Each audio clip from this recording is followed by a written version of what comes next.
విజ్ఞాన్ గారు, ఒక అబ్బాయి మీద, ఒక డెలివరీ బాయ్ మీద ఎంత అరాచకంగా దాడి చేశారంటే, ఒక కస్టమరు అది చెప్పలేనంతగా ఆయన బట్టలు విప్పి కొట్టేంతలాగా చేశారు. కొట్టేంతలాగా కాదు, కొట్టారు.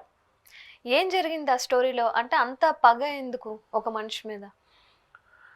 వైజాగ్లో జరిగినటువంటి ఇన్సిడెంట్ ఇది. నాట్ ఓన్లీ వైజాగ్, తరచూ గేటెడ్ కమ్యూనిటీస్లో జరిగే ఇన్సిడెంటే ఇక్కడ బయటకు వచ్చింది అంతే. ఇప్పుడు జరిగింది ఇక్కడ వైజాగ్లో సీతమ్మధారలో ఆక్సిజన్ టవర్స్ ఉన్నాయి. మరి వీళ్ళు ఎంత చక్కగా ఆక్సిజన్ పీల్చుకుంటారో నాకు తెలియదు. అక్కడైతే కొన్ని టవర్స్ అయితే నిర్మించి గేటెడ్ కమ్యూనిటీ వెళ్ళాలి అంటే ప్రతి ఒక్కరు సంతకాలు పెట్టి వెళ్ళాలి. ఓనర్స్కి సపరేట్ లిఫ్ట్, సర్వెంట్స్కి సపరేట్ లిఫ్ట్ ఉంటాయి. స్విగ్గీ జొమాటో బాయ్స్కి కూడా సంతకాలు పెట్టి అవతల వాళ్ళకి కాల్ చేసి, సార్ మీరు ఏమైనా స్విగ్గీ ఆర్డర్ చేశారా? చేశాం బాబు, అదేదో చింతకాయ పులుసు, వచ్చాడా వాడు? వచ్చాడు.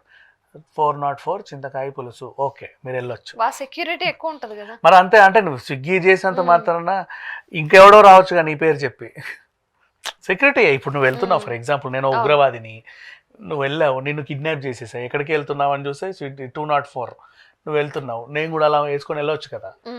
వాడికి మళ్ళీ అక్కడ డెలివరీ బాయ్ పేరు వస్తుంది కదా దీంట్లో, ఆ పేరేనా కాదా అని కూడా అడుగుతాడు. పలానా డెలివరీ బాయ్ పేరు శ్రవణ్ కుమార్ అయినా వచ్చింది, నీ పేరు సార్ శ్రవణ్ కుమార్, ఏది నీ ఐడి చూపించు, శ్రవణ్ కుమార్, ఓకే పో. అంటే 10 minutes లో నీ ఫుడ్ డెలివరీ 10 minutes లోనే వచ్చింది, నీకు చేరడానికి అరగంట పడుద్ది. అది పాపం రావడం గేట్ వరకే 10 minutes లోనే వచ్చింది. కానీ మంచిదే, సెక్యూరిటీ. ఇప్పుడు నువ్వు ఉండేది గేటెడ్ కమ్యూనిటీకి ఎందుకు వెళ్ళావు, ఎవడు రావద్దని. ఇక మరి ఇప్పుడు అన్నీ ఆన్లైన్ అయిపోయాయి, ఖచ్చితంగా రావాల్సి వస్తుంది. నువ్వేమో దిగనంటావు. నీ పోని పనోళ్ళని పంపిద్దామంటే వాళ్ళు 6 దాటితేనో ఏదో వెళ్ళిపోతారు. ఒక గంటే కదా చేసేది, 24 గంటలు మన ఇంట్లో ఎందుకు ఉంటారు? ఇట్లాంటి టైంలో ఇంక చేసేదేం లేక లోపల పంపిస్తున్నారు. ఇప్పుడు ఈ పిల్లోడు వెళ్ళాడు పైకి. ఇతను వెళ్ళిన తర్వాత ఏం జరిగింది, ఎవరో ఒక ఆవిడ వచ్చింది పార్సల్ తీసుకోవడానికి. పేమెంట్ చేయలేదు, పేమెంట్ చేయాలి అన్నాడు. ఆమెకు అర్థం కాల, ఏమంటున్నావు, పేమెంట్ చేయలేదు, చేయాలి. నాకేం అర్థం అవ్వట్లేదండి. సరే సార్ని బిలు. అయితే అతను చేశాడు, సార్ ఇది ఉంది, ఓకే స్కానర్ చూపించు, చేశాడు. థ్యాంక్ యూ బ్రో అన్నాడు. ఇట్రా బ్రో అంటావా నువ్వు నన్ను? నువ్వు ఎవడివ్వరా నన్ను బ్రో అనడానికి? ఇక్కడ స్టార్ట్ అయింది. తప్పేముంది, మామూలుగా థ్యాంక్ యూ చెప్పాడు, పాపం ఏమన్నా తెలియక బ్రో అన్నాడు. ఆ బ్రో తెచ్చిన తంట ఇది ఎక్కడ గోల్రా బాబోయ్. సో అట్లా ఏం సార్ అట్లా మాట్లాడుతుండ్రు, బ్రో అంటే తప్పే ఉంది అదంటే, ఏమరా ఎదురు చెప్తున్నావు నువ్వు, నాకు ఎట్లా కనిపిస్తున్నా నీకు, అనొద్దు అన్నప్పుడు అనొద్దు, సైలెంట్గా వెళ్ళాలి. ఇంకా వెళ్తున్నాడు అనుకుంటూ వెళ్ళాడు. ఇలారా ఏరా ఏం కొనుక్కుంటూ వెళ్తున్నావు? ఏం లేదన్నా, ఏం లేదు, నువ్వేదో కొనిగావు నాకు తెలుసు, బట్టలు కొట్టి షర్ట్ తీసి ప్యాంట్ తీసి వాడిని అక్కడ వేసి ఇష్టం ఉన్నట్టు తన్నేసాడు. వాడేమో భయానికి అనవసరంగా, నేను గేటెడ్ కమ్యూనిటీకి వచ్చా, ఇప్పుడు వీని దాటుకొని ఇక్కడ నుంచి వెళ్ళినా వీళ్ళందరినీ దాటుకొని అయితే నేను బయటికి వెళ్ళలేనుగా, వాడి భయం వాడిది. సో సైలెంట్గానే ఇతని చేత కొట్టించుకుంటున్నాడు, తిట్టించుకుంటున్నాడు. ఇంకా ఏం చేయలేని పరిస్థితి. ఆ టైంలో ఇప్పుడు సరే అని చెప్పి బయటకు వచ్చాడు. దా నీ తప్పైందని రాయి అన్నాడు. రాశాడు. ఏంటి తప్పైందని? ఇప్పుడు సార్ ఇట్లా అంటే నేను పోలీస్ కంప్లైంట్ ఇస్తా అని వాడికి గొడవ అయింది. తనేమన్నాడు, నేను ఇస్తారా ఇప్పుడు కంప్లైంట్, నువ్వు మా పని మనిషి చేయబట్టుకున్నావని.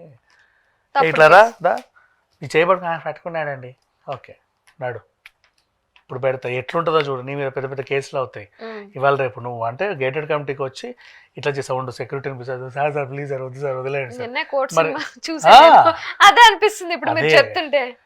వదిలేండి సార్ ప్లీజ్ సార్. లేదు ఎంత వదులుతా, నువ్వు ఎక్స్ట్రా మాట్లాడుతున్నావు, బాగా రుబాబ్ చేస్తున్నావు, నువ్వు మా పని మీద చేయబట్టుకున్నావు, ఇక అయిపోయింది కానీ నీ మొత్తం కెరీర్ సర్వనాశనం అయిపోయింది, ఉండు సెక్యూరిటీ వాళ్ళందరినీ పిలుస్తా, ఇప్పుడే నేను పోలీస్ స్టేషన్కి వేస్తారు. సార్ వద్దు సార్ ప్లీజ్ సార్ ప్లీజ్, నేను ఎవడో తెలుసా సార్ ప్లీజ్ సార్ వదిలేయండి సార్. సరే నీ తప్పు అయిపోయిందని చెప్పి రాయి, వదిలేస్తా. ఎందుకు వాడు రాశాడు నా తప్పు అయిపోయింది అని? నెక్స్ట్ ఇంకో డెలివరీ ఇచ్చుకోవాలి కదా వాడు, ఒక డెలివరీతోనే వాడు ఆగడుగా. స్విగ్గీ పాపం ఇది అయిన తర్వాత ఇంకొక ఆర్డర్ వచ్చింది, అది మళ్ళీ ఇంకో దగ్గర ఇవ్వాలి, మళ్ళీ ఇంకో ఆర్డర్ ఇంకో దగ్గర ఇవ్వాలి. ఈ ఆర్డర్స్ అన్ని కంప్లీట్ చేస్తేనే నాకు ఈ రోజు ఫుల్ఫిల్ అవుతుంది, నాకు ఎంతో కొంత పడుద్ది, వీక్లీ వాళ్ళకి పేమెంట్ వస్తుంది. పాపం వాళ్ళు బతుకు తెరవది. ఇక్కడే సోదేసుకుంటూ టైం వేస్ట్ చేస్తే ఎట్లా? నీకు థ్యాంక్స్ చెప్పిపోయినా బాగుండు, థ్యాంక్ యూ సార్ అన్నా బాగుండేది, సార్ బ్రో అన్న పాపానికి వీడి లేదో ఇలా విరుచుకుపడ్డాడు. మరి ఈ వార్త బయటకు ఎలా వచ్చింది? ఇప్పుడు అతను వెళ్ళిన తర్వాత ఆ రోజు టాస్క్ అంతా కంప్లీట్ చేసిన తర్వాత జీవితం మీద విరక్తి కలిగి ఎందుకు ఈ జాబ్ చేస్తున్నా నేను, ఇంతమందితో ఎందుకు ఇలాంటి మాటలు పడాలి నేను, ఒక్కొక్కడు ఒకలా అంటున్నాడు అంటే నేను ఏమన్నా చేయకూడని పని చేస్తున్నానా, అసలు నా బతికే ఇంత, ఫ్యామిలీలో చిన్నప్పటి నుంచి ఫీజులు సరిగా కట్టకే కదా నేను సరిగా చదువుకోలేదు, ఆ తర్వాత నా సరిగా చదువులేదని మంచి జాబులు ఇవ్వలేదు, ఏది లేదు కాబట్టి నేను ఇది చేస్తున్నా, నా తోటి పిల్లలందరూ ఇలా ఉన్నారు అంటే నా లైఫ్ అంతా ఇంతేనా ఆలోచించుకొని సూసైడ్ చేసుకోవాలి. పాపం ఇంకా అప్పుడు బయటకు వచ్చింది సూసైడ్ చేసుకోవాలనుకుంటే తను ఆపారు మిగతా వాళ్ళందరూ. ఆపి ఏంట్రా ఏం జరిగింది, ఇలా జరిగింది అని ఇలా అన్నారు. అంటే ఏంటి మీకు డబ్బు ఉండొచ్చు, పనోళ్ళంటే ఇంత చులకనా, అసలు ఏమనుకుంటారు వీళ్ళందరూ ఏకమైపోయారు. అక్కడ వాళ్ళు పనిచేసే వాళ్ళు, కుక్స్, ఊడ్చే వాళ్ళందరూ, మిగతా డెలివరీ బాయ్స్ అందరూ ఏకమయ్యి దాని ముందు ధర్నా చేశారు. ఇప్పుడు కంప్లైంట్ పోలీస్ స్టేషన్లో నా ఇంటికి వచ్చి రచ్చరచ్చ చేశాడు, నా పని మనిషి చేయి పట్టుకున్నాడని తను కంప్లైంట్ ఇచ్చాడు ఓనర్. మా ఇంటికి వచ్చాడు కరెక్టే, మా ఓనర్తో గొడవపడి నన్ను కూడా దుర్భాషలాడాడు, నన్ను అసహ్యంగా తాకాడు అని ఈమె కంప్లైంట్ ఇచ్చింది. నేను చెయ్యని నేరానికి వీళ్ళు నా దగ్గర ఇలా ఇలా ఇలా ఇలా చేయించి మరీ నేను చేశానని నాతో ఉత్తరం రాయించుకున్నాడని ఇతను కేసు వేసాడు.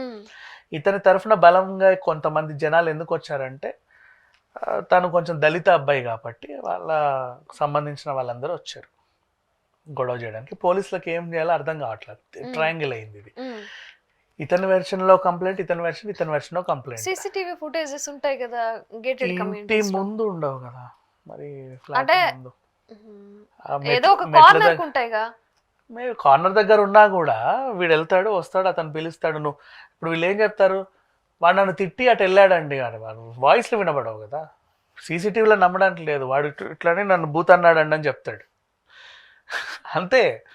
దాన్ని ఎవరేం చేయలేరు. పైగా వీళ్ళదే చెల్లుద్ది, వాళ్ళ ఫ్లాట్ ఓనర్స్దే చెల్లుద్ది, వాళ్ళది అక్కడ ఉన్నారు కాబట్టి. బయట డబ్బని కాదు, నా ఇంటికి నువ్వేగా బయట నుంచి వచ్చావు, సో వాళ్ళదే చెల్లుద్ది అని కూడా వీడు భయపడతాడు. పైగా కేసులు కోర్టులు తిరగాలి అనుకుంటే కనీసం ఇప్పుడు నువ్వు అరెస్ట్ చేస్తావు, బెయిల్ మీద బయటకు రావాలన్నా వాడు 10,000 షూరిటీలు పెట్టుకోవాలి, ఒక అడ్వకేట్కి మినిమం 10,000 ఇచ్చుకోవాలి, ఓ 50,000 అయింది వాడు బయటికి రాలేడు, అదన్నా వాడి దగ్గర ఉండాలా మరి.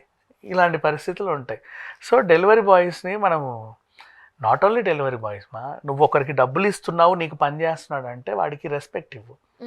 అంటే నువ్వు చేసుకోలేని పనిని వాడు చేస్తున్నాడు, నీ పనే వాడు చేస్తున్నాడు, వాడు ఇంకేదో కొత్త పని చేసి నేను డబ్బులు అడగట్లా.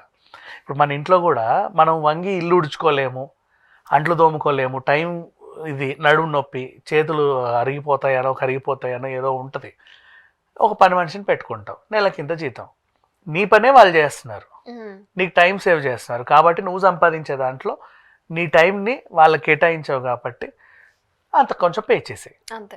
ఫుడ్ కుక్ అయినా అంతే, ఎవరైనా అంతే, ఈవెన్ డ్రైవర్ అయినా అదే. వాళ్ళు కూడా పని చేస్తున్నారు, కాకపోతే వాళ్ళని చీప్ గా చూడాల్సిన అవసరం అయితే ఏం లేదు, మన పని వాళ్ళు చేస్తున్నారు అంతే. అంతే. Thank you so much.